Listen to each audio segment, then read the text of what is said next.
How's it going, everyone, and welcome to another episode of the Living Legends podcast, a weekly Flesh and Blood podcast where we talk about all aspects of the Flesh and Blood trading card game. As always, I am joined by the boys, Az from Go Again Gaming and Bill from the Spike Feeders FAB. I always kind of leave it open, but this time I will choose who to introduce themselves first. Let's go Bill this time. Ooh, you're introducing a little bit more structure into the podcast, I see. Yeah. Especially after the last one, that was just off the rails. Some Which of them aren't off the rails? I mean, I don't know. Anyway, to get this back onto the rails after Kel so valiantly tried, I'm Bill from the Spike Feeders FAB. I'm really excited to talk about some stuff today. I don't want to spoil it too much, but I mean, it should be pretty obvious considering what the big news that is most recent to this episode airing is. We are going to be talking about Dynasty, and I have some thoughts, and I hope Az does too. Toss it over to Az. Say hello. Yeah, nice. I see what you did there. Lovely old job. We're getting better at this as time goes on, aren't we? Brilliant. Yeah. So I'm Az from Go Again Gaming, and I'm very much excited to speak about the Dynasty reveal because there's a lot of tidbits in there as to what we might be able to expect from the next set. So it's going to be a fun time. Yeah, I'm really looking forward to it. First order of business before we get into the week of Flesh and Blood, or our week in Flesh and Blood. Do you pronounce it Dynasty or Dynasty? Dynasty, I pronounce it Dynasty, personally. I love it. I think that is just a regional thing, though, right? Like, I feel like it's a very British thing, and, like, I don't know, maybe European in general, to pronounce it Dynasty. I think because it does sound a lot more proper, in my opinion, but I've just always said Dynasty. Yeah. I mean, me too. I say Dynasty as well, but I just wanted to check because I've noticed. But I think it depends on how I feel. Like when I used to play a game called Dynasty Warriors, right? People might have seen the tweet that I put out, which I edited, which I thought was quite good. But yeah, Dynasty Warriors, I always used to remember it by calling it "Die You Nasty Warriors." Okay. As in, "Die You Nasty Warriors." But then I think it is. Yeah. I think here at least we say Dynasty. I'm trying to think of other words that are similar to it, which might also be pronounced the same. Like I can't think of anything like synergy, like synergy, as in like something with the consonant and then the Y. Is that can you think of any other words that might be the same? Synergy, dynasty, Dynasty.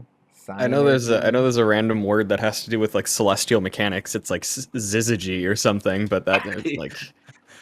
Yeah, I have no idea. I think it's when like the stars align or something. I know the word you're talking about, and every time I read it, my brain just skips it. It's just like, and then blah, blah, there's blah. like 4 Y's in it. Yeah, my brain just skips over. It's just like garble, garble, garble.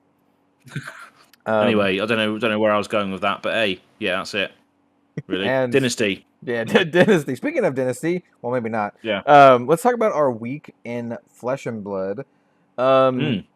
My week in Flesh and Blood has been mostly content, as usual, and then talking a lot about Fab Online on Twitter, and that's basically been that. I think my overall official stance, the Red Zone Rogue official stance, is that I'm neutral on it. I will not endorse nor condemn it currently. But it's been interesting seeing all of the discourse on it. I'm not going to get into it now because that's this whole other thing, but that's basically what I've been doing.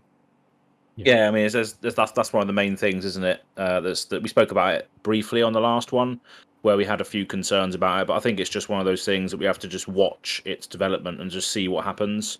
Because when I played a game on it, I came off of it thinking, I'd rather just play with my actual cards with somebody rather than smash it against an opponent who I don't know. I don't know who it is or whatever. I'm all about the social side of things for me, and So Yeah, that was my thoughts on it. It's a good tool, but I'd rather do the real life stuff, which is obviously what James White and the company want to do as well. They want to do the real life stuff. That's their aim. That's their mission. So yeah. I mean, I'm just mostly curious to see what happens because I didn't mention this in the last podcast, but I brought this up a few times online, like on Twitter and in comments. But like the name Flesh and Blood Online and the fact that they're using like official branding and logos just makes it feel like they're flying a little too close to the sun. And any other company, in my opinion, would have sued already and had a cease and desist. Yeah. And I don't know. We'll see. We'll see what happens. I can't imagine like someone making a fan project using official Magic the Gathering logos and branding and calling it like, Magic or MTG Online or Magic Online. Even if Moto didn't exist or whatever. Yeah, like it's like Hasbro maybe just a step too far in that sort of area, like you're saying. So I don't know. We'll see. We'll see what happens. I'm very curious. I'm very curious to watch. So yeah. But I think by the sounds of it, a lot of us here on Living Legends, at least, we just prefer the in-person play. That's what we're all about. That's what we want to do. We might jam a game on here and then just think, yeah, that was okay. It was a good little tool, but ultimately, what I want to do is play in the flesh and blood like this company intended. I mean, that's the name of the game, right? If it was literally any other game, if it was like another game that I love, like WeCross, and they're doing like a online client, I'd be like, this is awesome. But it's flesh and blood. It's made to be played in the flesh and blood. So I want to play it in the flesh and blood.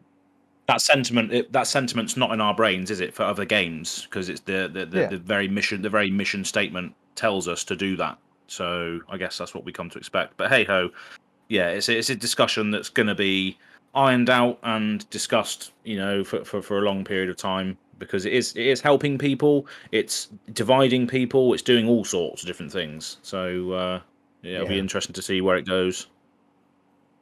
Yeah, I'm pretty much at this point. I think I'm just about in the same boat as Kel. Like, I probably won't use it, but I don't think I have any strong feelings if people do decide to use it. It's like, fine.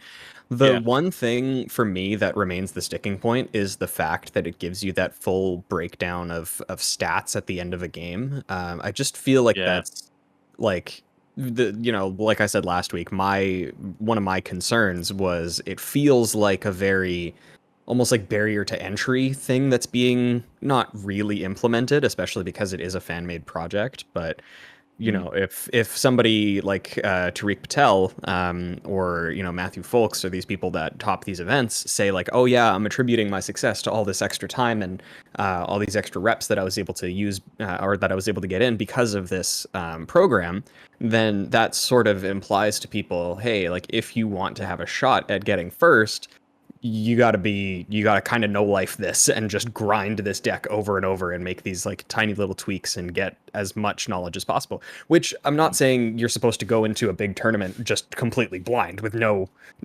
like direction or knowledge about your deck at all. But the amount of extra time that represents can be a really daunting, even downright impossible thing for the average player. So I don't know. That's the one sort of really big point of hesitation that I have about this is that honestly just that one screen, if they had removed that, I don't think I would have any like strong feelings about it. It would just be whatever, it's fine.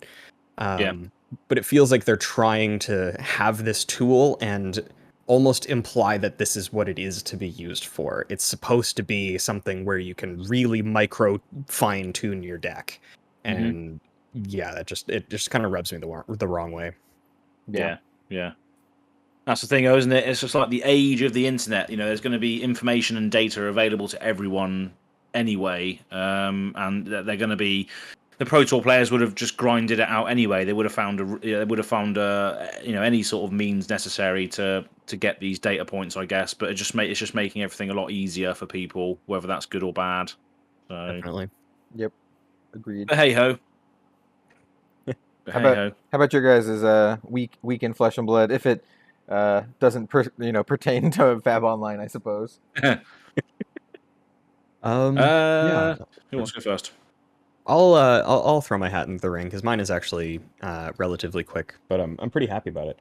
I've finally decided to go through my like insurmountable mountain of bulk and sort through and make master sets of each expansion. So just like 3 of every card that I can. The boxes that I'm just going to keep are mainly just going to be the commons and rares and like the majestics that I don't need like easy access to or whatever. And just keep those in a little 500 count box, and then finally use that as an excuse to get rid of every other piece of bulk that I have, so that I can really sort of pare that down. Nice. In that sort of same vein of me trying to get rid of this stuff, there was a new local player who had messaged on our local community Discord server, our trading thing, and was like, "Hey, I'm looking for these wizard cards," and it was 3 Foreboding Bolt, which is a common from Crew. They were looking for 2 of each color, and I was like, "Oh yeah, I got you." And then they messaged me again, and they were like, "Hey, what do you want for those? I don't have a really big collection, so I don't know if I can trade for them." And I was like, "Buddy, I'm just gonna give these to you." Yeah. Like it's okay, it's fine. And then something about that was just very endearing and genuine, and it reminded me of when I was like starting off playing, Yu-Gi-Oh as the first card game, where it was like I was so worried about trading and trying to get cards from people and whatever. So I ended up putting together like a care package for the 2 decks that he plays. He's putting together a Kano deck, and he has a Lexi Precon. And I just went through and picked out like 2 of each rare that I had across all of the sets for both of those classes, and was just like, "Hey man, here you go." Nice. Yeah. And that's the way to do it. Finally being able to use this stuff that's been sitting around in my office for way too long for good. Yeah, I should probably do that at some point. I should do that with a lot of things, because I have so much bulk of not just Flesh and Blood, but a lot of other card games too. Like just stacks and stacks of the long flat BCW boxes, the really huge square ones. Just stacks in my closet in my studio of like old magic bulk of so much. So I should probably do that sometime. I have like probably 5,000 count boxes, like the ones that you're describing. The 5 rows. Yeah, of just like random bulk commons from every set of Flesh and Blood, and it's a lot. My girlfriend refers to them as the pizza boxes. Wow. Yeah, that's fair. Nice. How about you, Az? A few things really, a few things going on. So the first one that got quite a lot of limelight was my Dynasty Warriors edit that I did. So I made a basically a PlayStation 2 cover with the Emperor on, as well as this chonky boy, which we'll obviously look at in a bit. But it looks like they're characters from the Dynasty Warriors game, which I played a lot of when I was little. Which is basically, it's a sort of beat 'em up style 3D game where you're like a really, really powerful warrior that takes on armies of people at once, and it's based on the Romance of the Three Kingdoms story. Between lots of vying factions in China. So yeah, I just felt like the characters that have been released as of the article that we're going to talk about very much gave off that same energy. So I was just like, yeah, let's just make a PlayStation game for this. And yeah, that's something that I did. I think it was a really, really smart edit. It was just like waiting to be memed. Yeah, exactly. And it was just really well done. I remember coming across that and being like, hell yeah, ass. Let's go. Yeah.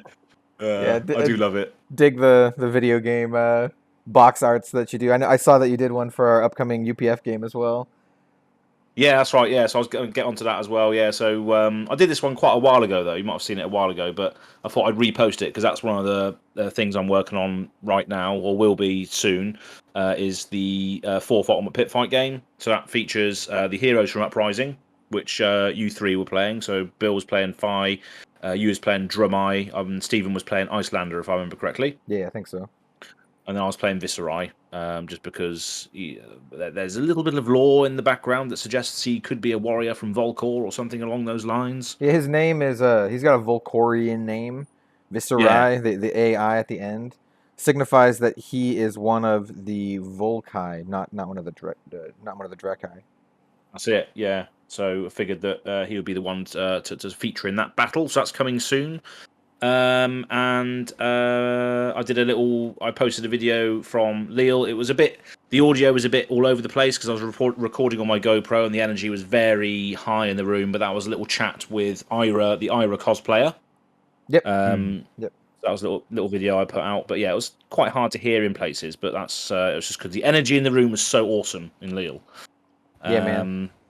So that's pretty much all I've done this week, and I just finished the Azalea Cult 4 episode, which I did before this, which is going to be with Jim, obviously, from FAB TCG Cards, and Lynette, the first lady to cosplay Azalea, I believe. New Zealand lady. Lynette's just one of the first Flesh and Blood cosplayers in general. She's just been on it for a very long time, so that's really cool. I'm eager to listen to that. Yeah, that was a cool one. And that's about it, really. So yeah. Well, always busy it seems these days, but I've got all the fantastic folk I've met along the way on this fab journey to thank for that. So keeps me on my toes all the time. Cheers, people. Yeah. Before we start talking about Dynasty, speaking of Lille, I think you might have some news to share with everyone regarding future events. Future events, yeah. So on my Lille videos and the Lille wrap up video, I was like, yeah, Lille's the last trip for the year. You know, that's it for me now. That's the only one I could make. And now, just merely a few days later, it materializes that I'm now going to Worlds in San Jose. Woo! Yeah. So watch out for Storm Az at San Jose. It's going to be a magnitude. That's for sure. Yeah, it's going to be awesome, man. Like Worlds is going to be. It's going to be great. I know I'm going to be recording some stuff for it. I imagine you're probably going to be recording some stuff for it. So there's going to be a lot of for folks who can't make it, there's going to be stuff to watch. Yeah, exactly. Yeah. So keep your eye on social media because it's going to be going off. So if you can't make it for whatever reason, you will still be able to see what happens. And there's always next year. For whatever events you want to go to. All you have to do is just pick your battles. You can't do everything. So, but luckily I was able to. I didn't think I was going to be able to do it, and then suddenly I was. So there we are. Yeah, I had to shift some holiday around in the office, and I had to cancel going to my cousin's wedding, but they understand. It's okay. But there's weddings all the time. There's only one first Flesh and Blood Worlds. That's it. That's what I said to them, and they understand. That's fine. Yeah, I was also thinking, since Bill can't make it, you and I have to drink enough for him, like he's there in spirit. So we'll have to drink. We'll have to drink Bill's part too. Yeah, you'll have to send us orders which you would order if you were there, basically. So maybe when we're at a bar somewhere, we can call Bill. Depending on the time difference, and then just say, Bill, what would you order at this point in time? And then he has to tell us what to get, and we drink it for him. The unfortunate thing about that idea is that I don't have to tell you what I would drink. So okay. I can just tell you the raunchiest stuff I can come across. Oh yeah. Be like, hey, by the way, tell the bartender to just pour too much moonshine into a glass and shake it, and that's it. And that's it. Step 1, start with Everclear. Step 2, drink the Everclear. Step 3, I don't know. I haven't woken up from my coma yet. Yeah, exactly. That's it. Yeah. Oh no. I know it's still gonna be a lot of fun, I think. Oh yeah, it's gonna be a great time, guys. Yeah. And then next year we'll all go to something, whatever that might be. We'll all be there at some stage next year. Yeah, I was gonna say next year I have a loose-ish plan if we can get it to work. But either way, it'd be great to just go up and visit Bill in scenic Winnipeg, Canada. And I figured if you were ever down here for an event other than Worlds, and Bill can't make it, and I'm at the same event, we could then make a holiday of it, and then travel to Canada together from that event, and record and see Mr. Bill. Yeah, that would be really cool. Yeah, like a whole video of the journey, like the road trip, me and Kel going up to Canada, and then the whole moment where we all meet each other for the first time. Yeah. Yeah, needs to be done. Watch this space, people. Yeah. The official final meet, or the final first meet. Final one. That'll be it. And Oh no! Oh no! What are you after that? Oh no! What do you have planned? Yeah. Well, I mean, you know what they say. Once you visit Canada, You never return. All those lakes and lodges and what have you. I actually really like the cold weather, so I would like it. To be honest, that's refreshing. Yeah. Yeah. All right, enough shenanigans. Let's talk about more shenanigans. Let's talk about Dynasty. I've already done like an entire video going over the Dynasty, but it was mostly my first impressions of it because my video was literally my raw first impressions. I had not seen any of the stuff before, but now we can talk about it in a little bit more detail. I can just jump into it unless one of you guys would like to recount the Dynasty reveal. Oh, you're calling it Dynasty now as well, are you? I'm gonna say I'm gonna mix it up every other time. It's gonna be Dynasty or Dynasty. Dynasty, Dynasty, die you nasty. Jump into it, mate. Yeah, if you want to do that. Yeah. So the long and short of it is that Dynasty is a what they call an expansion set. So it is what was formerly known as a supplemental set, but now they're calling it expansion sets. In that it is not draftable. And it supports every single class in the game, including a brand new class, which we'll get to in a little bit. It's also larger than all of the previous supplemental or expansion sets, and there's more legendaries than ever in this one, as well as more of every other card. So it's a bit more of a robust set. So a lot of folks will have more cards to like sink their teeth into, but I think that's also a byproduct of just having more classes over time. If they want to support all the classes and they want to support them to the same degree as before, the sets are just going to have to get bigger as more classes get introduced. And if they're introducing a new class, fingers crossed that it's introducing a class that actually has class support and not a merchant or a shapeshifter or something like that, which doesn't actually have class support.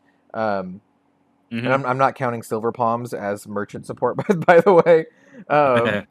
Like I'm talking about like actual meaningful like attack actions and non-attacks and all that kind of stuff. Hopefully that's part of why it's a little bit bigger. My selfish hope is that Assassin is in the class, the sneaky little Assassin's in the class, and that has a couple cards for the class. And then in the next set we have boom Assassin and the like in the main set, kind of how like they did with Icelander. So they put Icelander in Everfest, and then like boom Icelander's in Uprising, and here's all of her cool support. I hope they do that for an Assassin. That's like my fingers crossed for that. Probably not. It's probably just pure copium, but that's what that is. What did you guys think of the review? We're not going to talk about, or we could talk about the Marvels and stuff, but what do you guys think in general? Who wants to go? You can go first if you'd like, Az. Cool. Yeah, so it looks really good. So obviously it's releasing on November the 11th. So this is literally just after Worlds. So we're not going to see any. We're not going to see any Dynasty characters or the Emperor wrecking havoc in the Blitz event before Worlds or anything like that. This is coming strictly after that. So it will be all the meta as it stands right now, post Prism, battling out for Worlds. There's not going to be any changes before that, which is, I think that's a good thing, right? Yeah, I think it's a good thing too. And one other thing to note that I think is actually kind of hilarious is, and not hilarious in a good way for me, that, or as I guess, and probably Bill too, the spoiler season starts November 1st, and then Worlds starts, is Worlds on like the 5th or the 6th? Worlds starts like a couple days after spoiler season starts, which means like everyone who is going to be making a spoiler video and attending Worlds means you're going to have to like haul it, man. Yeah. Haul ass. Yeah. To just like to finish it and then like leave for Worlds. It's gonna be. Well, they said it was the first preview season. Yeah, it's gonna be on November 1st is when it starts. Right, I'm flying out on the 2nd. That's gonna be a tough old job, isn't it? Well, you should have your card like probably a couple weeks before then. That should be right. That's how it's normally been, but it's, it'll still be a pretty tight turnaround, especially if you are planning on leaving like close to then. It basically means you'll have to just make the video blind, because I know some folks like DM Ramada, sometimes he'll wait until, like, say his spoiler card is like 3 days into spoiler season. He'll wait until he sees a little bit of the spoilers, and then he'll incorporate them into his video. But you can't really do that if you know, have to fly out the day after. If you're given an early slot, if you're given an early slot, you haven't seen any of the set either, have you, to incorporate into your video, I guess. So yeah, it'll be an interesting one nonetheless. But yeah, we've all got that to look forward to, hopefully. Anyway, yeah, it looks really, really cool. I love the fact that that was one of the cards that was spoiled in the reveal. The Crown of Dominion. Yeah. Is a spicy one, and I made a video like a year ago that alluded to equipments giving you a talent or an ability, and this is similar to what this is doing. Really, it just says when you equip it, your hero is basically royal, so you can access royal cards or royal synergies, which is quite interesting. Yeah, I don't think there will be. I mean, there might be royal cards. I think there are cards that do additional things if your hero is royal. I think that's how they're going to be incorporating the mechanic. Yeah. Yeah, because I think that's correct as well. Just because then deck building becomes really strange if there are cards that you can only play if you're royal, but the only way that you can be royal is with this headpiece that you could technically sideboard out in a match. Or someone destroys, it with like Tumultai or something. Yeah, and then you're like, all of a sudden it's like, oh, I have like half of the cards in my deck that I just actually straight up am not allowed to have anymore. Yeah, we do have one example of this, of it being basically something that makes a card more powerful if you're royal, because there is a little sneaky spoiler card on the Emperor's hero page. It's called the Imperial Warhorn. Have you guys seen this card yet? Yes, I don't. Yeah, there we go. Yeah, I'll read it out real quick. It's a generic action item. So as an item, it also has 0 block. It costs 2 to play. It's a red card. It says Legendary, so you can only have one of them in your deck. Action for a resource. Destroy Imperial Warhorn. Choose any number of heroes. I love this card so much. Each of them chooses an ally, aura, item, or landmark permanent they control. Destroy each permanent chosen this way. If you are royal, instead, you choose the permanents. So, yeah, this is one of those cards that, like, if you're royal, you get to do additional things. And this card's, like, awesome for Ultimate Pit Fight, by the way. I think this card is so cool. It's very... the first thing I noticed is there's no go again anywhere on this. So this actually requires 2 action points to actually use. It requires an action point to play, and then another action point to use the action also does not have go again. So it's a slow card, but I think it's really fun for UPF. Yeah, like in UPF, if you're royal, this is one, well, I mean, as you say, it is slow, but once you've gotten to the point where it is a thing, it's one resource, destroy 3 things of your choice. Like, that's a good return on investment. Can you imagine this, like, blowing up, like, a induction chamber, Tumultai, and, like, I don't know, any other thing? Doesn't matter what else. Like a library or something? Yeah, a Korsham, a Tumultai. Yeah, geez. This card's cool. I really dig it. I think it's really interesting. I think that the reveal page in general, I kind of got this way with the Everfest reveal page as well. Once they had actually revealed, like, this is the breakdown of how many Marvels, how many Majestics, how many Legendaries are in the set. I had some prophecy moments when it came to Everfest. Like, I looked at the breakdown and I was like, okay, based on the amount of Majestics, we are going to be getting a regular Majestic for every class, and then a specialization Majestic for all of the young heroes from crew. Like, I was so adamant on this that Elliot did not believe me. He actually made a bet with me. And he was like, if this isn't the case, if you're wrong, then you owe me a box of Everfest. And I was like, okay, but I think I'm right. So if it's the other way around, you owe me a box of Everfest? And he's like, yeah, absolutely. And then the second that we got our preview card, which was one of the hero special, or which was a young hero specialization, he was like, damn it, I lost. How was the box of Everfest that he had to buy you? It was not notable if I remember Oh. correctly, but I mean, it was still a free box, so it was kind of cool. Yeah. But yeah, so my mind is kind of churning through some possibilities right now. I have some spicy called shots that I'm still kind of working out. I think I have a couple that I'd be comfortable sharing today. So let's talk a little bit about, before we do that, let's talk a little bit about that breakdown, and then also about two of the legendaries that we already know about. So as already mentioned, one of them, the Crown of Dominion, and it's a weird card. It's a generic equipment headpiece, no defense. Your hero is royal. When you equip Crown of Dominion, create a gold token. And so now we also have gold, which is, as you would expect, it's just like silver and copper, but it just costs less to draw the card. So it's action for 2, destroy gold, draw a card, go again. But basically, you just start the game with a gold, is what I assume what this means. It says when you equip it, but also it's worded in a way so that you get the benefit if you equip it using a hero like Taylor, who lets you equip stuff. Yes, I was wondering why it was worded that way specifically, instead of just like, oh, at the start of the game or whatever. And then I was like, oh yeah, Taylor can like cycle through equipments. Yeah, and I do have a little bit of a spicy take regarding that when we start talking about some of our predictions, but I'll save that for the predictions section. And the other legendary is the Emperor. The Emperor is a legendary in the set. So we have the official reveal of the Emperor card. We saw like the big... Oh, right, yeah. We saw the big Emperor promo thing in Leal, but we actually see what the card's going to look like for people who pull it in a booster pack, and he is a legendary. So we already have 2 legendaries spoiled. One of them, the Crown of Dominion, also comes in Marvel form, which looks gorgeous, by the way. I absolutely love the border. It definitely looks like the Crucible of War, like splash art. It does actually. But, like the box art. But it looks super cool. I'm so jazzed for this. That also means we're gonna get legendary Marvels, so that's gonna be expensive, I imagine.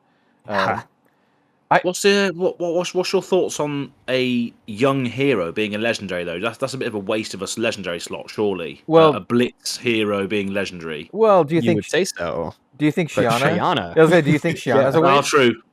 No, that's true. Yeah, I wasn't thinking about that. Yeah, they've done this before. It's and it's the sort of thing, especially with one of these sets with an expansion set.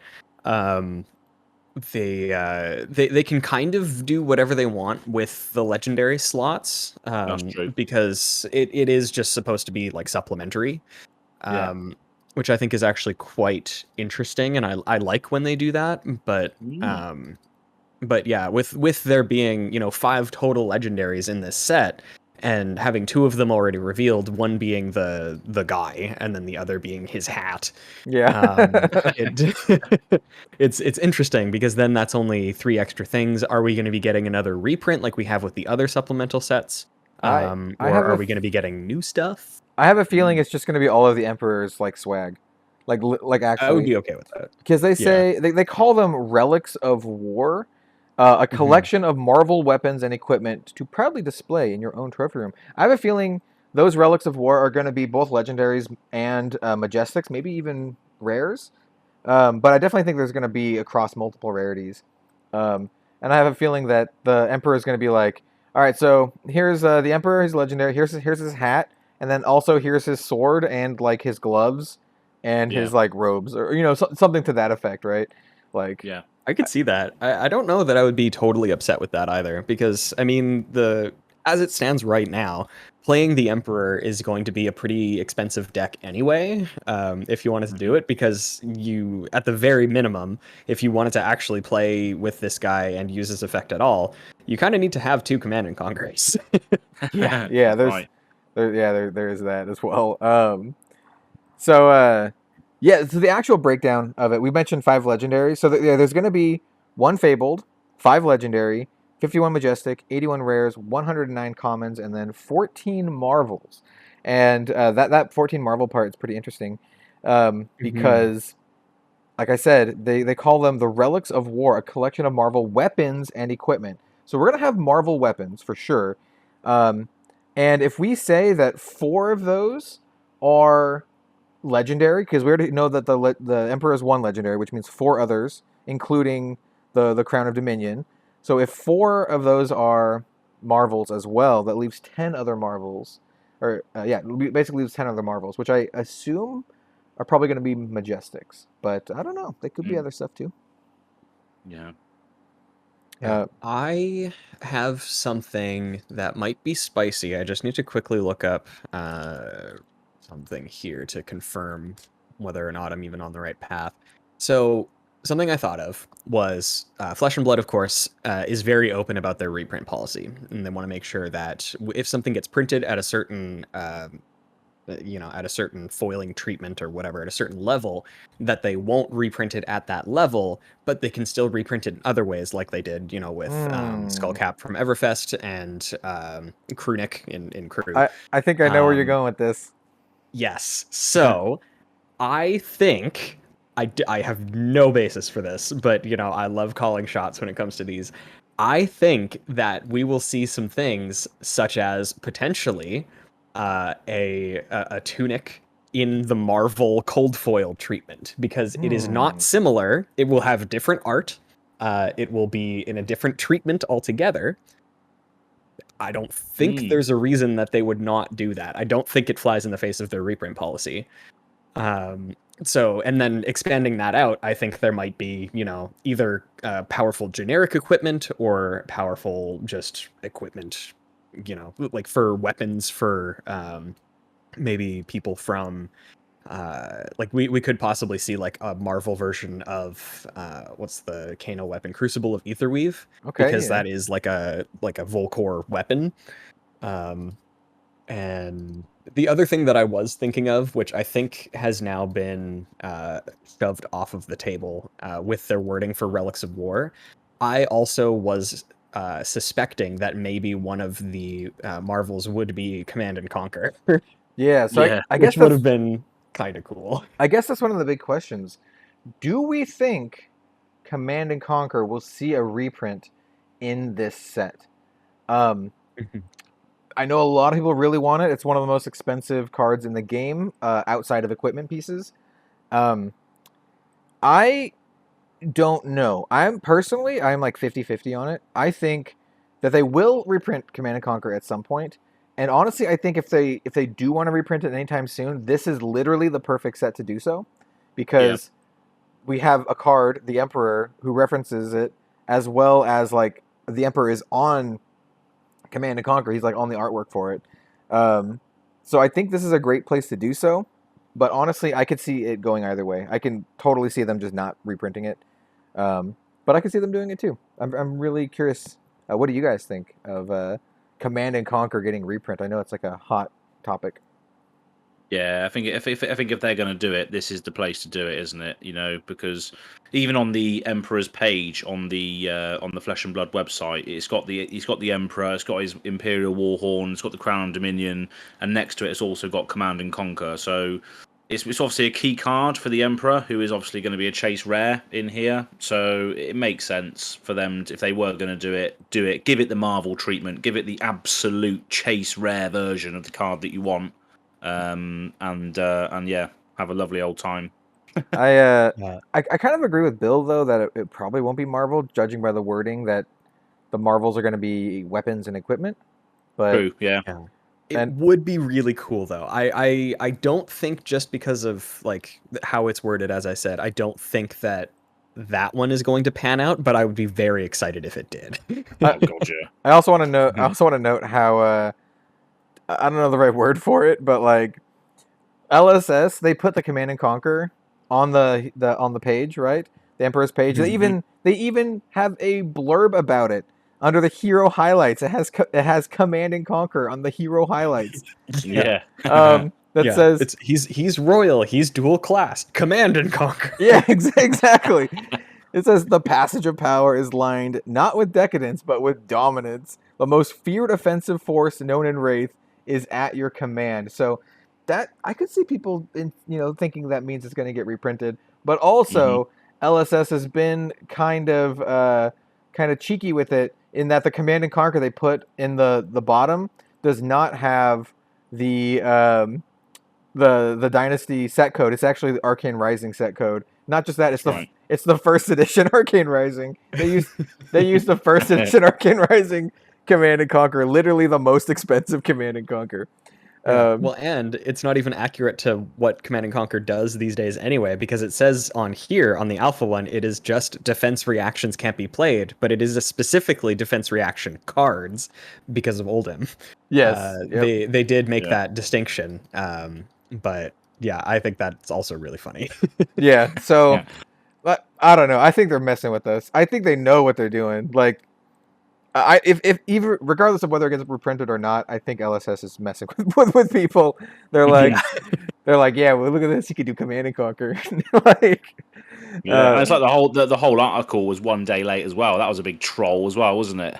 Well, that was all planned. James actually apologized for it on Twitter. He was still traveling back from Lille. Yeah, it's all part of the plan, James. You know, marketing stunt and what have you. Yeah. Everyone was sat there waiting, like spamming the refresh button on their computers, like, come on, Dynasty, give it to us. Yeah, I mean, like, I knew I was going to make a video on it, so I was like, all right, I'm going to set some time aside to make the video on it, and then it just never came out. I'm like, well, I guess I'm just going to wing it. Whenever it comes out, I'll just make a video, I suppose. Yeah. But yeah, it looks good. Command and Conquer. I give it a 50-50 chance, honestly. I think it can go either way, which is kind of a cop out, but honestly, I really do think it's about those odds. Yeah. Yeah. The only bit of upset that I could be about if Command and Conquer A was reprinted in the set and B was against all odds reprinted as a Marvel, I would only be upset because then it means that I also have to get 3 Marvel Command and Conquers. Oh man, that's the ultimate flex. To flex a little bit, I have 3 foil Command and Conquers, as well as 3 first edition. Not 3 first edition foil, they're separate, but I like playing with my foil ones, and I keep my first edition ones like all nice. But if there's Marvel ones, man, I kind of want to get the Marvel ones too. Yeah, and it's not like if there were the Marvel ones that I would be like, oh, because I also have 3 unlimited foils. I got them actually pretty luckily. Just a bunch of local players pulled foils, and then I was like, hey, I want these. Do you want non-foils? And I'll like trade up a little bit, and they're like, yeah, sure. Nice. But it's not like I would be getting rid of those because I still really like them. I would just need those and the Marvel. Yeah, exactly. Because I just have this internal need. I'm just a luck sack. I literally opened all 3 of my foil Command and Conquers. I opened them in booster packs. I will say that I opened them, but I've never opened up a. There's a couple actually legendaries, and I never opened up the Fable from Arcane Rising. I had to buy that, so. A little bit lucky, but a little bit unlucky, seeing that I opened up probably like 60 boxes of freaking Arc. Never got the Fabled. That's variance for you. But yeah, let's see. What else is there about Dynasty? There's a bit more, I think. I mean, I'm just looking at these cards again, like the Crown Dominion. Yeah, it doesn't have any defense value, so you can't block with it, right? No. So you said earlier about Tomultai. So Tomultai says when you attack with it, reveal top 2 cards of your deck. If 1 or more red cards are revealed, put that many -1 counters on an equipment that they control. And if it has 0 defense, destroy it. But this has 0 defense by default. There isn't even an armor symbol on it. So can Tomultai destroy this? Because it can't. That's actually an interesting point, because with cards like, there are those brute cards that don't even have a defense value. It's not 0, it's not defined, and that is different. Yeah, exactly. Because with those cards, you can't declare them as a defending thing because they don't have defense. It's not that they have 0. So would Tomultai even trigger on an equipment that has no defense? I mean, I guess it would, because it's the same with Crown of Seeds, right? Crown of Seeds doesn't have defense, but you can pop Crown of Seeds with Tomultai. You can still do that, can you? Yeah, there's also, let me see, there's a couple other cards that destroy equipment too. There's Exposed to the Elements, and then that Melt one, or whatever it's called, from Uprising. Liquefy. Mm-hmm. Yeah, Liquefy. So Expose the Elements says, if it was fused with an ice card, destroy an equipment with 0 defense controlled by target hero unless they pay 2. A quick clarification: Crown of Seeds actually does have 0 defense. It's not what I remembered it as, where it has like yeah. a So low actually, defense value. It does have 0. so it actually has the shield symbol in the bottom corner, right? It does, yeah. Yeah. Whereas this one doesn't. So can you destroy it via liquefy, via tumulti? Leave a comment in the section below as to whether we can or not. Because that could be interesting. Because then, if that is the case, if we get more stuff like this in the future, which say, like, your hero is royal, or your hero is an assassin, or your hero is a warrior, it means that you can deck build in that way without forfeiting your entire deck if your equipment is destroyed. So it then can open more deck building opportunities potentially in the future if we do get equipment that grant classes or talents. We need to get a level 2 judge on this podcast. Yes, please. I do think that it would be the same. Speaking as a judge who hasn't really played the game in a while, but I do think that the pulping comparison is accurate. I think that because, and I just pulled up TCG Player to look at all of the legendary equipment. We currently don't have any legendary equipment, at least, that have a defense value of not defined. All of them have 0. All of them have the armor symbol in the bottom right. So unless there are some other equipment that I'm missing that are rare or below, I think that this might be the first one. Which would be very interesting. Yeah, exactly. Yeah, because it's not defined, as you say. There's no shield symbol, so can it even be targeted, etc. That's what I mean. That's why I was thinking about it, and I thought, yeah, it could be interesting. So yeah, if we can get some clarity on that from the audience watching, or whoever might have the answer, that'd be good. Not sure if we can find out right now on the podcast. Quick, Judge, message one. Probably not. I forgot his name. Who's the rules manager for LSS? I forgot. I forgot his name, but I think we're friends on Facebook. I could send him a Facebook message. Be like, hey, part of the Judge Hub. Is it Joshua Scott by any chance, or Alan Hale? No, it's not Alan. I know Alan. Alan is the head of the OP program. I don't think he would know the answer to that, because it's like such a. I mean, he might know the answer to that. It might be Josh. It might be Josh, actually. So yeah, I mean, if we want to, while in this podcast live, viewers out there, we are doing this right now. Say if we want to send someone a message, then great. But I can go into another interaction that I found as well, which is quite interesting. Yeah. By the way, it is Joshua Scott. Josh, if you're watching this, I apologize for getting your name, man. he's super nice. I actually talked to him in person at the Pro Tour, and we talked about some actually like getting a pronunciation guide for casters for Flesh and Blood. Nice. Because I thought that would be really good. And then after that, they came out with a pronunciation guide for all of the Volcor stuff. And I was like, I don't know if that was a direct byproduct of our discussion, but I still like it regardless. Yeah. Maybe I'll shoot him a message some other time, and maybe we can follow up to this. Yeah. I have a feeling Bill might be right, but I don't know. Like, so what is the pulping interaction, Bill? Sorry. There's what is it? Pulping, Wild Ride, and I think there are a couple other attacks they don't have a defense value. It's not 0. They just don't have anything in the bottom right. So because of that, you can't actually declare them as blockers. It's the same with also, I guess, Instance. Instance would be an easier explanation for that too. They don't have a defense value, so they can't be declared as a blocking card because they just don't qualify for that. So with that being said, they don't have a defense value. It's not 0. It doesn't exist. So I think for this, because it doesn't have 0, there is no defense. You can't defend with it in any capacity. I think that because Tumulti and all the other cards exposed to the elements and liquefy, I think because they check for defense of 0 or whatever, it tries to check the card for a defense value, but it can't return anything because there isn't a defense value. Yeah. Okay. So I think that you wouldn't be able to blow it up with Tumulti. That would be my judgment on it. Yeah, that's what I was thinking. That's why I brought it to the attention, because I think it's an interesting interaction for an equipment, because we haven't had that yet. No, it really is. I'm going through the list of now common equipment, and so far everything has at least a defense value, even if it's 0. So I think this might be the first instance of that, which is really cool. I didn't even think of that. Which is a lovely scoop for the Living Legends podcast, eh? We know what's going in the title. No, I don't know.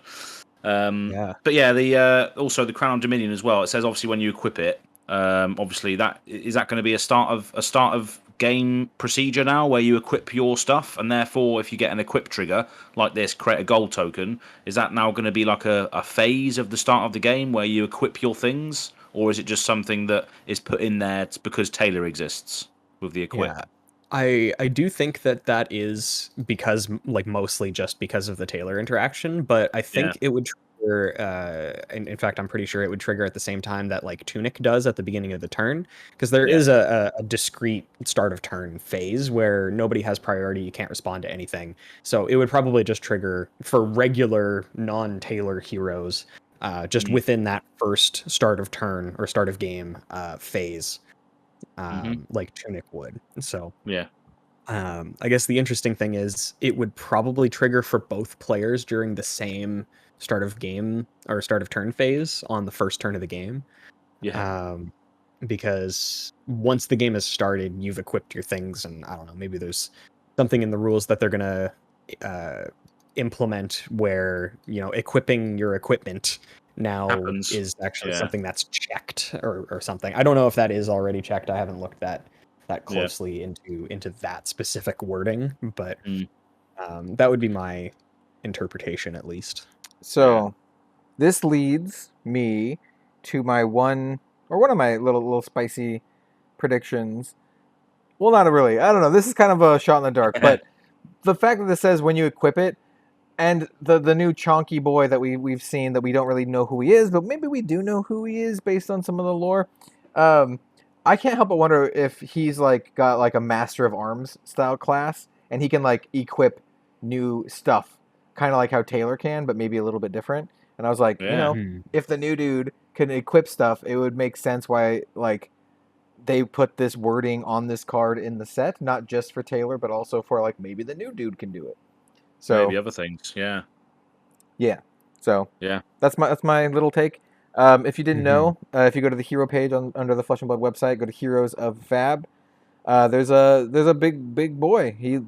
I think he said he looks like Lubu, but as said Guan Yu. I think Guan Yu is another good example. He's a large lad with a big like halberd kind of thing, or naginata or whatever it's called. They were always the sickest heroes to play in Dynasty Warriors as well, because their sweeping attacks, just like blowing everybody out the water. It was brilliant. They've just got range, pure range. Yeah, literally clearing armies with one foul swoop. I can already tell what his voice sounds like just by the way he looks. You know. So 2 questions regarding this large gentleman. The first question is he the only new hero in the set? And if he is, does that mean he's a new class? Because we already have confirmation that we have a new class in Dynasty. What do you guys think? I think there'll be more heroes, to be honest. I think there'll be 5 heroes. Yeah? Yeah. I don't know why. I've got no backup for that, but I saw a tweet from John from Fluke and Box, and he said there's going to be 5, so I take whatever that man says as gospel. So I thought about it, and I was like, well, has LSS had precedence of them putting up some of the heroes, but not all of the heroes for spoiler season? Or have they always put up the heroes with gray and then question marks? And I don't remember either. I had some folks on my Discord say that they usually put them all up, but I can't remember if they did that with Uprising. So yeah, no. I don't remember. I can't remember what the precedent is for that, or what they've set for that pattern. I don't recall. I'm trying to remember, but I don't think that when Uprising or really any of the other sets that I can remember being around for the release of. I think that we kind of got them piecemeal. I don't think there was ever like a full like, here you go, here are the heroes in this set before they were actually fully revealed by people or by articles that LSS put out. So I think this might just be them kind of dangling the carrot on the stick. Yeah, drip feeding it. Yeah. Yeah. Because, I mean, this guy, to me, he could be a new class. He could be like, I think Dead Summer Art said, like, a Dragoon, which, I mean, yeah, I could see that. He's got a big pole arm. Mm-hmm. I get, like, Guardian vibes from this guy. Like, Guardian, or maybe Brute, but I feel more Guardian from this guy, like a Draconic Guardian. If Vi made a Draconic Guardian, this is probably what he'd look like, right? Mm-hmm. So that's what I see here. A lot of folks are like, oh, maybe he's dual class. I really do not think he's dual class based on what it is said on the Emperor's page. In fact, I don't think we'll see another dual class for a while because the Emperor literally says on his page, the Emperor is no mere mortal, being the only known hero who can proficiently wield dual classes. There we are then. Yeah, it literally says that on the Emperor page. I think they'll eventually have another dual class, but it'll be like a huge prolific figure, kind of like the Emperor, right? Mm-hmm. It's not just going to be like a random dude, like makes sense. It'll be it's like. It's not gonna be like surprise. KO and Data Doll are now one hero. Yeah. It'll be like, Lord Sutcliffe reborn, and he's like a Rune Blade brute or something, like half Abomination, half Rune Blade or something, like Rune Blade Necromancer. Yeah, exactly. Yeah. I get Guardian vibes from this dude. Yeah, and if they are sort of drawing upon Dynasty Warriors energy, like Zhang Fei, Guan Yu were always protecting Liu Bei. So like Zhang Fei, like one of the main moments he has in Dynasty Warriors is he holds an entire bridge on his own against like thousands of troops. So that's definitely a Guardian vibe. So I reckon that's the vibe that it should be. Definitely looks like a Guardian, but also someone on Twitter said I think they know who he is because he's mentioned in the lore. He's mentioned in the Emperor's lore as like oh man, I can't remember where I saw this. It's I'm not sure. I'll try to find it as you guys chat, but if you can find it and link it in the description box below if we don't find it in time. They mentioned several characters in the Emperor's lore. One of them is like the Fire Seer. His name is like Zathar or something like that, like Zathar the Fire Seer. Oh no, all right, Zathari the Fire Seer, which. We could see some if we have more than these two dudes. If we have more heroes, I think Zathari the Fire Seer could be one because Seer is actually mentioned in the lore book, not on that like talent and class page, not on the class page, but it's mentioned elsewhere in the lore book. Yeah. Here I found him. Yoji, the captain of his Imperial Guard. That's definitely got to be Yoji, surely. So yeah, like this dude is. Gotta be the captain of the Imperial Guard, right? Like, he's standing in front of like a giant draconic door.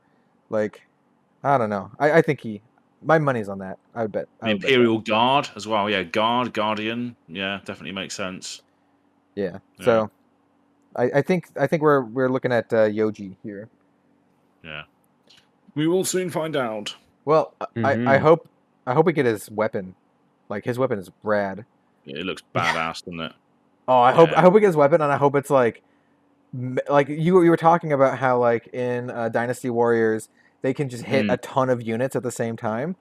What if his weapon could hit multiple things at the same time? How rad would that be? Like clearing out the ash wings or dragons or what have you, any permanents on board. Because obviously we've got the permanent text on the Imperial Warhorn now, so maybe he can target two permanents at once and all that sort of stuff, like sweeping blows and that.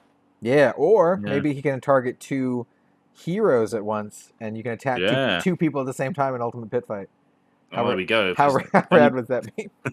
Yeah, well, this is the place to put it. Not Crucible of War, the supplement sets. expansion sets, whatever they're calling them now. This is the place to put all the crazy stuff. Yeah, I dig it. I think it's really cool.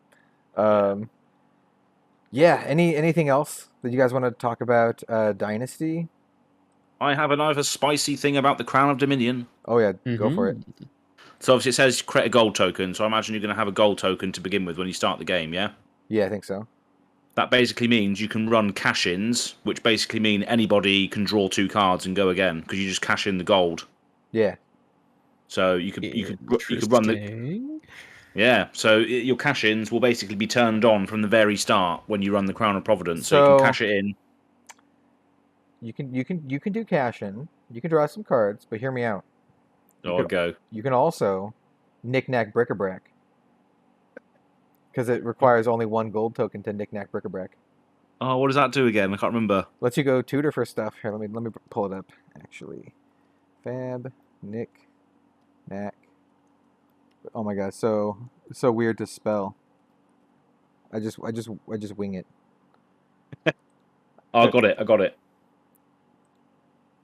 As additional cost to cast it or play it, destroy a number of copper, silver, and/or gold you control. Search your deck for a card with amulet, potion, or talisman in its name, and put it into the arena. Then shuffle, and then for each 4 copper, 2 silver, or 1 gold destroy this way. Repeat this process, so you can get 2 items into play by sacrificing the gold that you've got from the crown.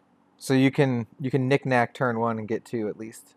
You get 2 items. That's not nothing. We don't have a ton of. I was about to say we don't have a ton of super impactful items, but I mean, using Knick-Knack turn 1 to get an energy potion and a time snap potion. Yeah. I mean, that's pretty good, right? Yeah. It's pretty good. It's a big setup. The other thing that I've seen people say is that it's really, really good for Dromai because it gives you an immediate resource sink to use if you draw a hand that's all dragons. So if you draw a hand that's all dragons, you can at least pitch 2 into the gold and create some ash, so you can actually then summon a dragon, which I think is very good. Yeah. Because that's one of the big downsides of Dromai right now. Even if you're only running like 10 dragons in the deck, if you at the start of the game draw 4 dragons, you literally can't do anything. You pass the turn and block with your dragons. So it just gives you an out, doesn't it? You can pitch to the copper, to the gold, and then do some things. Yeah, that's good. Yep. So I actually think this crown is probably going to be played a lot in Dromai.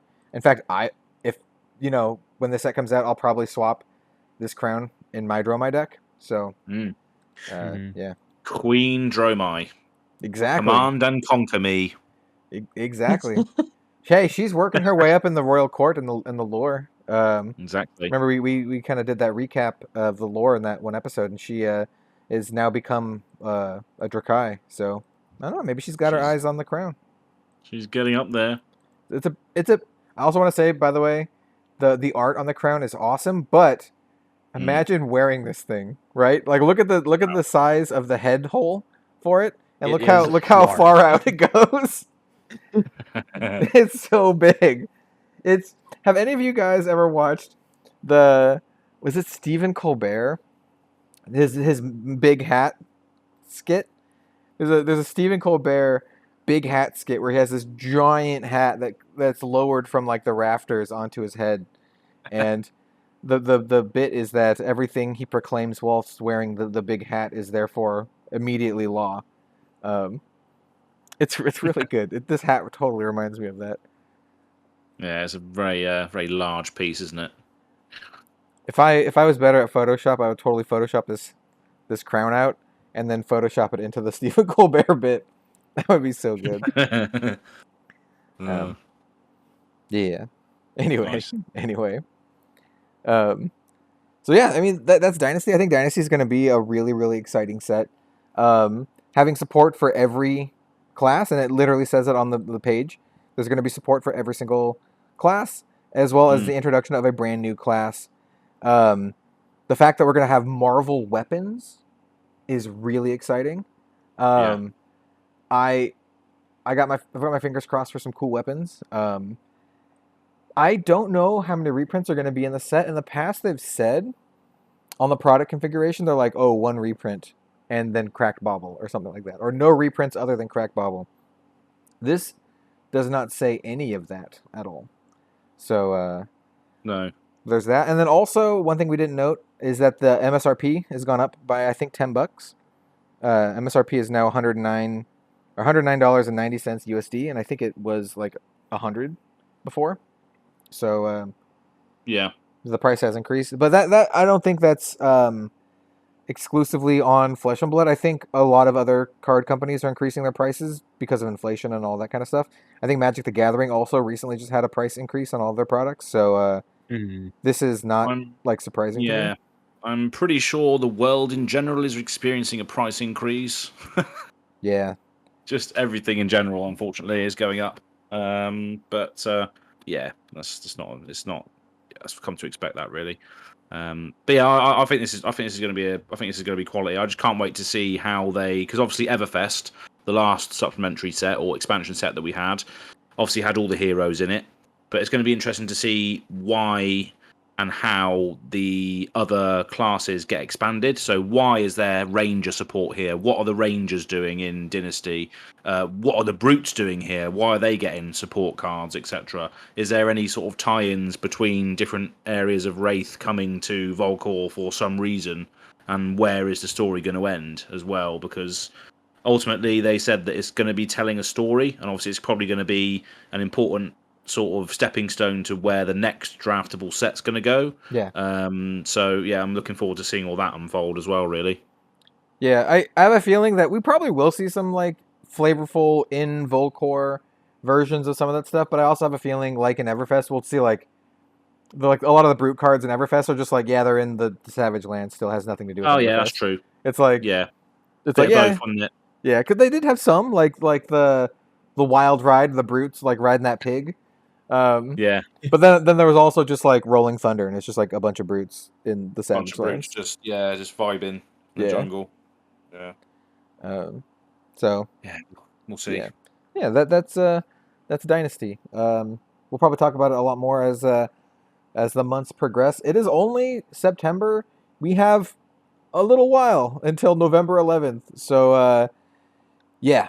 One other thing to note, that I think they're going to have more updates regarding Dynasty prior to November 11th and the spoiler season, because I think on the Emperor Hero page we have his next bit of lore dropping on October 31st, and if I remember Chris Bewley correctly, they said they might drop similar things to like how they did the Icelander thing.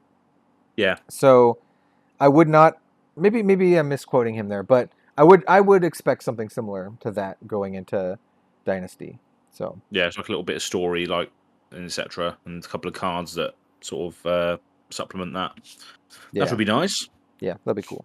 We got a few months to lead up to this. So it'll be here before we know it. The whole Dynasty set will be spoiled, and we would have been to Worlds already, and it'll be Christmas time soon. Bloody hell! Yeah, man. Yeah, it is currently September 4th already. So, yeah, it's crazy, isn't it? Yeah. Not to date this podcast at all, but you know. All right, so with that all said, I do believe we do have time for an Arsenal step this turn. What do y'all have in your arsenal this week? Does anyone have anything that you want to talk about in particular? Or we can just kind of wing it. I think I have a topic I can talk about, but if you have one pressing, we could do that too. Nothing pressing, no. So if you've got one on the docket, then yeah, go for it. Unless Bill's got anything pressing, but I definitely haven't, because I've just been recuperating from travels recently, going back to work and trying to get into the schedule of all these boring things again. Yeah. So. No, yeah, I'm good. Go for it, Cal. Okay, cool. It's a card game thing, and it's just from last night that Az and I actually played a bit of the Final Fantasy trading card game. Yes, we did. He basically taught me how to play. We played like 4 or 5 games, and I had a lot of fun with that. And this bit's not going to be about specifically the Final Fantasy card game, even though I do think the Final Fantasy card game is good. Like it is mechanically well designed. It is a really fun card game, even if I don't like all of the art, because I think it's a little hit and miss here. But I think it's a really well designed and a really fun game, and it got me into like a certain mood after I played it, where I was just like, I just thought to myself, I'm like, damn, I really love card games. Like I had such a good time, and I just love card games and playing card games with folks, even if it's not my favorite card game, Flesh and Blood, but just playing a good card game with someone is such a great time, and I mean it kind of didn't make me realize it, but it just kind of helped reinforce that, and helped reinforce this new live stream thing that I want to do every weekend. So every weekend on possibly Saturdays, we'll see how it shakes out, but I think I'd like to do it Saturdays, and I'll be live streaming Flesh and Blood, but also like a lot of other stuff, like we did the Final Fantasy card game next weekend, or it could be this coming weekend. From the time of this, Ian Kenderdine and I are going to play a Kickstarter racing card game called World Auto Racing that we both backed on the Kickstarter. It's not a trading card game; it's just a card game. But we're gonna play that, and we're just gonna talk about Kickstarter in general. And it just made me more my experience with the Final Fantasy card game and playing it with Az just made me more excited for this streaming thing that I want to do, because I saw basically I just saw an open space in the industry. I don't see a lot of people streaming physical card games outside of Team Covenant. You see a lot of digital card games being played, but you don't see a lot of like physical card games being streamed. And I think it could just be a lot of fun. So like I said, we'll be playing a lot of Flesh and Blood, but we'll also be playing a lot of other things. Dead card games, new card games. It'll be a great place to play, just like, buy some starter decks of the newest game, like the One Piece card game or whatever, and just play it out, It also is like a good way to do some content without having to go super deep into the game. Like I said, we just buy the starter decks. We don't need to have like competitive One Piece decks or whatever to play. So there's that. And also, breaking news, I got a response from Joshua Scott from Legend Story Studios. He sent me a long response. So Joshua Scott, if you don't know, I believe he is the head judge for Legend Story Studios, and he also might be the rules manager. I don't remember his titles exactly. And you probably, people listening to the podcast are probably hearing my Facebook bleeps as he messages me. Okay. So he says, "Yo, great to hear from you." By the way, once again, shout out to Joshua Scott. Awesome dude. He's a huge part of Flesh and Blood that not a lot of people know about. So huge shout out to him. So an equipment with no defense value is functionally different to an equipment with defense value, even if that value is 0. Effects like Tumultide, Liquefy, and Exposed to the Elements do not function on the crown because they explicitly require an equipment with 0 defense. See 1.8.6 for the ruling. I love how he cited the ruling. You also cannot declare it as a defending card, which means that effects like T-Bone and Magnetic Shockwave are more effective in targeting other equipment. See 7.3.2c for the ruling. Off the top of my head, the only 2 effects that are public at the moment that can destroy the crown are Mangel and Cash Out. Interesting. Okay. Hope that helps out. If there's anything else I can help you with, let me know. Will be great to catch you at Worlds. Hell yeah, man. We'll definitely catch up at Worlds. Good. So what does Mangel do? I know Cash Out's the one where you destroy your own card. Mangel destroys something if it has a -1 counter on it, so it doesn't need to have 0 defense. As long as it's got a counter on it, it will destroy it if it crushes. Goes through. It's the Big Guardian card with the dude who's got he's got like the scythe with the guy's head in it. Yeah. But yeah, that does work, because even with things like Tumultai, like it does put a -1 counter on it, and then the check to destroy it then fails, but you still are able to put the -1 counter on it. Okay. So in your illusionist / guardian deck. yeah, exactly.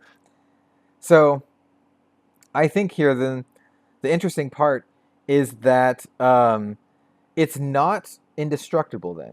Like it's going to be harder to destroy, but it's not indestructible, which is what I was really thinking. I'm like, oh, did they kind of make this so that you can't destroy it? So like you always have the royal thing. So there's a way to get rid of it, which is, I mean, it's going to be hard. It's going to be really difficult to do, but Yeah, because I mean, there are ways to do it in Guardian. Because I think there are Guardian attacks with Crush that put -1 counters on I think so. on equipment. Buckling blow, I think it is. Yeah, buckling blow. So you could buckling blow and then Mangel, and you have to Crush both times. But if you do, you can destroy it. Yeah, that's a lot of work to destroy something that doesn't want to block. Yeah. Oh wait, but it is important that you can do it. Yeah. Yeah. Just imagine that a whole deck that's built for destroying the crown. So you dismantle that. So yeah, if they're building their entire deck based on royal interactions, you've got a Guardian in the meta that's literally a Kingslayer. Oh yeah, dude! I was gonna say Kingslayer Guardian. Oh, I can already see the video now. Kingslayer Guardian deck tech. Oh, let's go. Brilliant. That's sweet. So there we go. There's a scoop for people who are still listening at this point in time in the Living Legends. That that is confirmed by Joshua. Yeah. So once again, huge shout out to Joshua Scott from Legend Story Studios. Thank you for responding to me at a pretty prompt manner. Actually, I messaged him halfway through the podcast, and he responded. So nice, very very cool.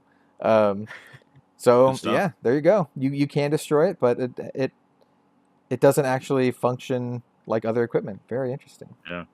You have to be a Guardian, don't you? That's the only interactions you've got. You've got the Buckling Blow, which puts the counter on it. Then you've got the Mangel, which destroys something with the counter on it. So Illusionist doesn't put minus counters on anything, does it? I think Guardian is the only thing that can do it then. If we're speaking about how the interaction works, I think that's the only class that can destroy the crown. Yeah, currently. Joshua says that off the top of his head, the only ones that he thinks he can destroy currently are Mangel, and then of course Cash Out, which is like you destroy your own equipment. That's one of those cards. That's it. Yeah, that's the card from Everfest where you destroy your own equipment. Which you could. I could actually see the crown being a good target for that if you're not getting a lot of use out of the royal mechanic, because you get your free gold token, and then you can just cash it in. This could be a great merchant hat. Now that I think about it, really could. Yeah. Yeah. I got my brewer's mind thinking about stuff. Hold on a moment. If this is a supplementary set, does that mean we're going to get some more merchant support? We got gold. We got gold. Yeah. Maybe. Yeah, maybe. I mean, they did say, I don't know how I want to hold them true to this. The article does say, quote, all existing classes. I don't know. So we'll see. All existing classes, and the set is larger. So maybe we're going to get some merchant support, some adjudicator support, shapeshifter support. Yeah. Yeah, we'll see. We'll see what they mean by that. They might mean all existing like actual classes. Real classes, but anyway, that was a good discussion. Thank you all for listening and being here, Az and Bill. Where can they find you? Let's start with Az, since I started with Bill last time. Sure, yeah. So I'm Az from Go Again Gaming. So you can find me on Go Again Gaming on YouTube. Please, if you're listening to this now and you haven't subscribed, go and do that. I'm 5 away from 700. Yo, let's go, dude. So hashtag as to 1K. As to 1K, come on. As to 1K, let's do it. 3 months, come on, I can do this. I've looked at my metrics and I'm getting about 93 per month at the moment, so we can do this. That's actually not that bad, man. You can do this. Yeah, it's probably going to slow down. It's peaks and troughs, but yeah, if you listen to this and you haven't done it, please do that. And I'm on quite active on Twitter, as I said, with the graphics and all this sort of stuff. That's Go Again Gaming AZ. And Instagram, although I don't really use it that much, is Go Again Gaming UK. So that's where you can find me and all of my debauchery. And you'll see some more at Worlds as well. Yeah. How about you, Bill? I am Bill from the Spike Feeders. You can find me on Twitter at BillTSF, as well as on YouTube under the YouTube channel Spike Feeders Fab.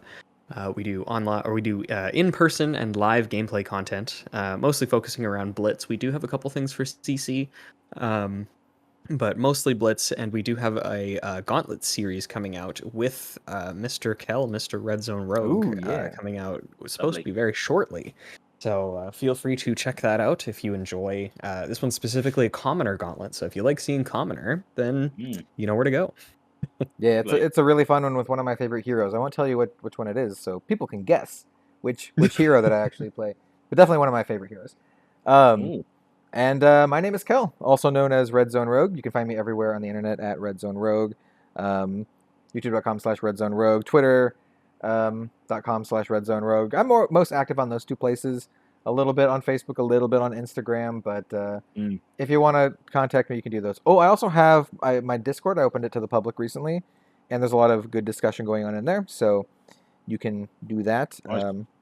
You can find the information for the Discord on my YouTube or on my Twitter, so go to there, and then you can go to the Discord. And yeah, that's going to be that. Thank you all so much for sticking around for this episode of the Living Legends podcast. Shout out to all the folks who got the extra little tidbit at the end from the LSS head judge, Joshua Scott. I guess Joshua was our surprise guest for this episode. Perhaps we can get him on for a actual episode in the future. That could be really, really fun, I think. Yeah. And nice one. Yeah. Thanks for watching, everyone, or listening. Both. We'll see you next time. Yeah. See you later.